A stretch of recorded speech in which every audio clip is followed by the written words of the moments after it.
Hi everyone. So this last video is the one to help you with the varying of the selling price.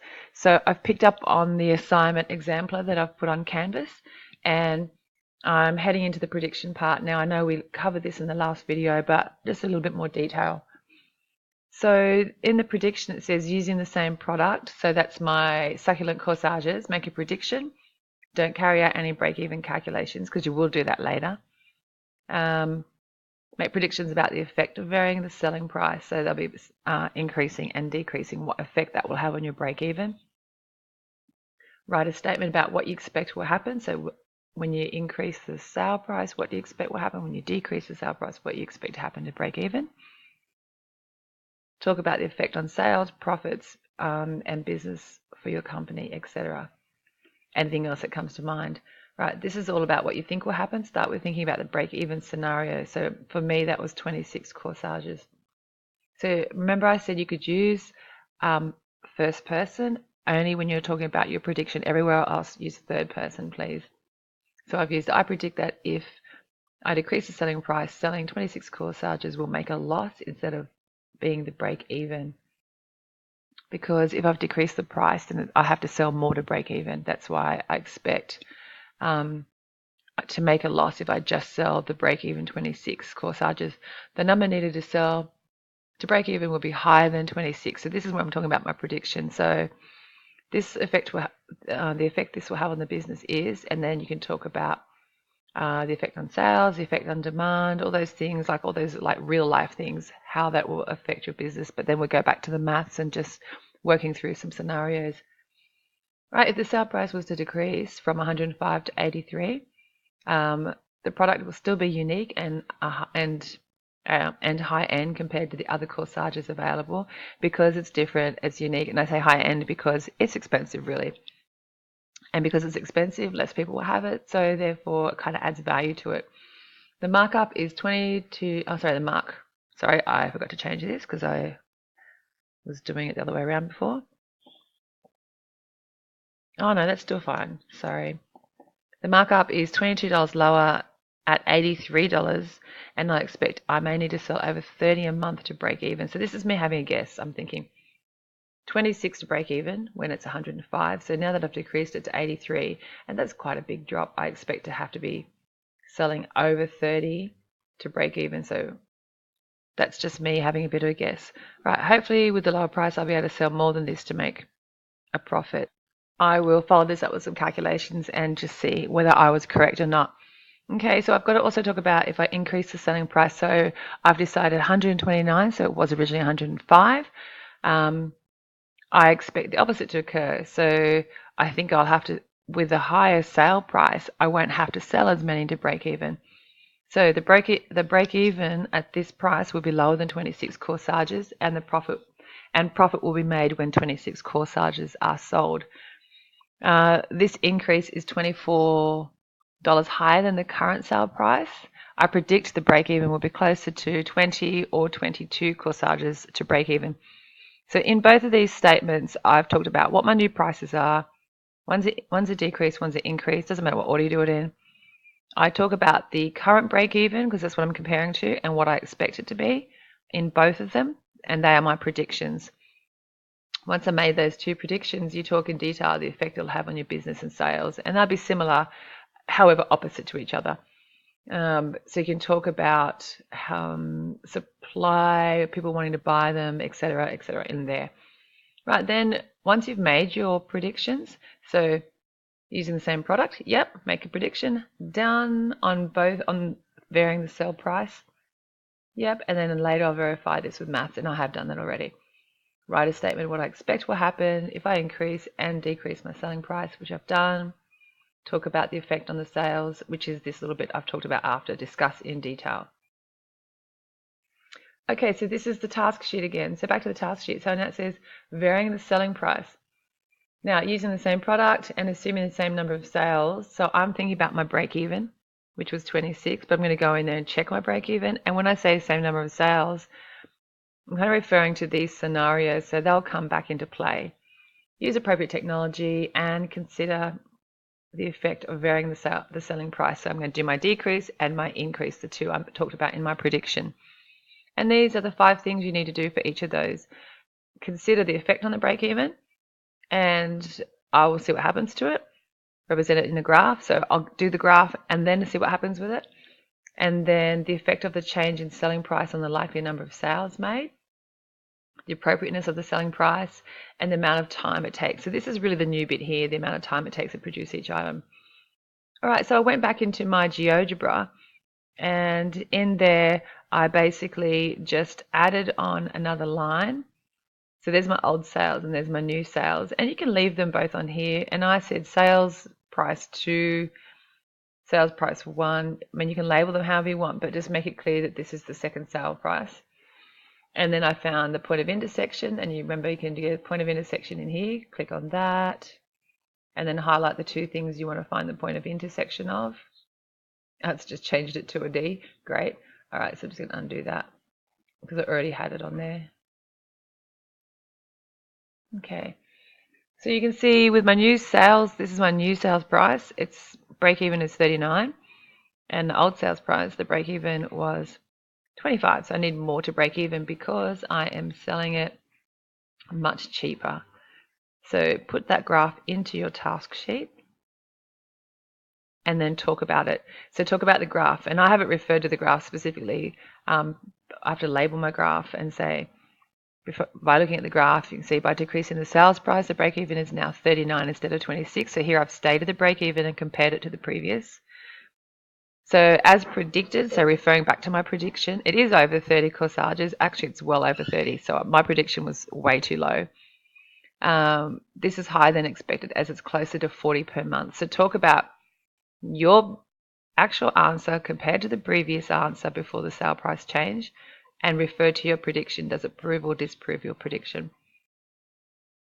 This has a large effect on the business's ability to make a profit. So if I've got to sell nearly 40 per month, so 39 per month, that will affect my profit because I have to sell so many more than I did before, which was 26. And then you can talk about that in further detail. And when you talk about that in further detail, you're talking about the effect of the sales, the effect of change in sale price on the number of sales made, the appropriateness, no, really just this point here. Okay, then go back to point 3. It says the appropriateness of the selling price scenarios chosen. So the scenarios are these scenarios from before. So I went back up into my assignment. I grabbed these. I literally just copied and pasted them over. I highlighted, copied, pasted it down. Popped it in here and said sales scenarios with a decreased sale price of $83. So in here, I kept everything else the same except what I've highlighted in yellow. So this bit highlighted in yellow is the new sale price of $83 times 30, 83 times 40, 83 times 50 to work out how much revenue I'm making. So that's changed. And of course, the profit and loss will change because something else has changed. The expenses stay the same because that is the fixed and the variable cost per item. So there's no need to change any of those because they just remain the same. Now, once you've done this calculation, you need to subtract these and work out how much profit you're making. See, this scenario was a profit before, but is now a loss. So I can talk about that when I do my write-up. This is still a profit, but it's a much smaller profit, and this is a profit, and these are greater losses. So my best scenario is to sell 50. However, it's not making a great profit, but it's still a profit, and that's for 1 month's sales. Right, once you've done that scenario with the decrease of 83, go back up here and just check what I have to do. Discuss the effect of the change in selling price on the likely number of sales. The appropriateness of the selling price scenarios chosen. All right, so discuss on the effect on sales. The sales scenarios have much lower profits now that the sale price has decreased. Selling 40 or 50 both offer profits, but smaller ones than before. Selling 50 corsages in a month is the best scenario. This scenario has a profit of that, which is low for a month and would be better to aim for higher sales number. So that's me talking about the changes and the appropriateness of the selling price scenarios chosen. So I'm answering those 2 questions. Then I say choose the best and most realistic and talk about how much time is required to make the items. Is it practical and possible to do this? Is this good use of your time? Can you make your business better to improve the use of your time and profit? My best scenario is 50, so I'll talk about how long it will take me to make that. So down here, the best scenario here is selling 50 corsages, and I'll talk about how long do I think it will take me per corsage times by 50, and that will tell me how much time I use per month. So you have to really just do a bit of approximation. If you think about, you might have to say, assuming I've already gone to the shops and have all the products, and that takes, I don't know, say 4 hours a month. And then if you sit and make each corsage, for me, a corsage, if I sit and make a corsage, for each corsage, that may take me, say, half an hour or 40 minutes. I'm not really sure. I'd have to have a think about it. Maybe after I've done the first one, I can do a few at the same time.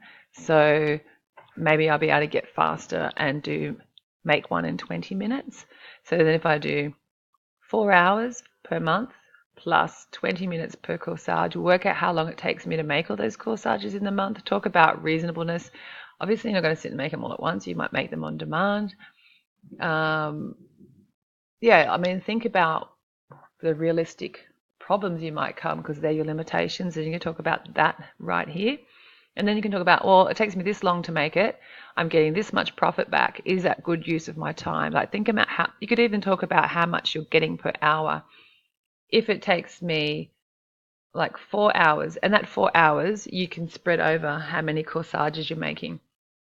So you can do 4 hours divided by 50, and then you can do 20 minutes per corsage, so 20 times 50, add that all together. That's how long it takes me in the month.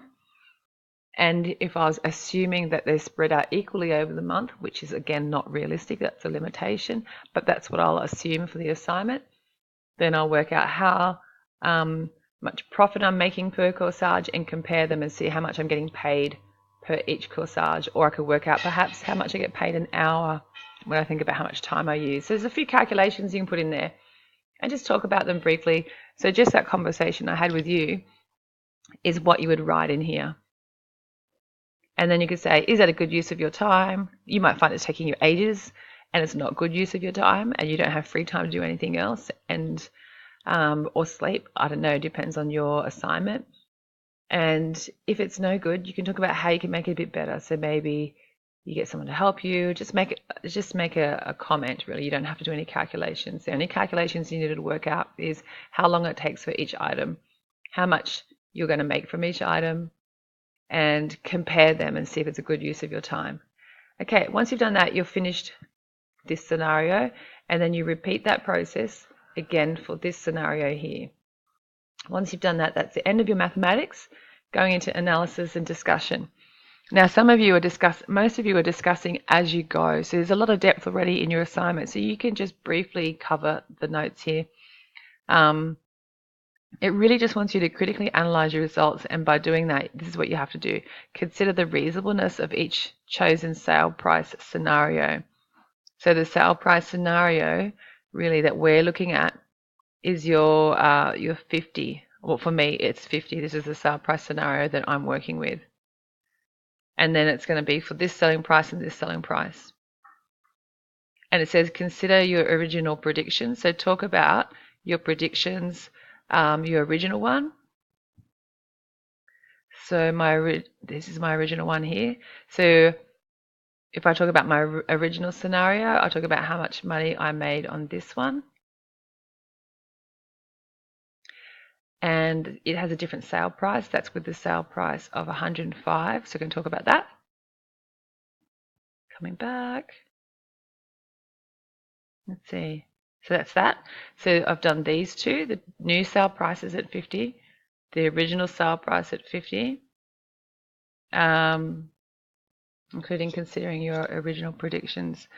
So with my predictions, talk about whether my predictions were true or not, and whether I had to sell more or less, and then the limitations and assumptions of your problem, which we've talked about. You're assuming you're selling everything, and anything else that comes up in context to your question. And then, so this will be like a page max, and then your conclusion, just summarize your findings. So make a decision on what's the best use of your time, so which scenario, what price you're going to use, and talk about how that's the best scenario for your business, and that is what you will be suggesting, or that will be your main business plan. So that's the one you choose to follow up and actually use. Right, I hope this helps you.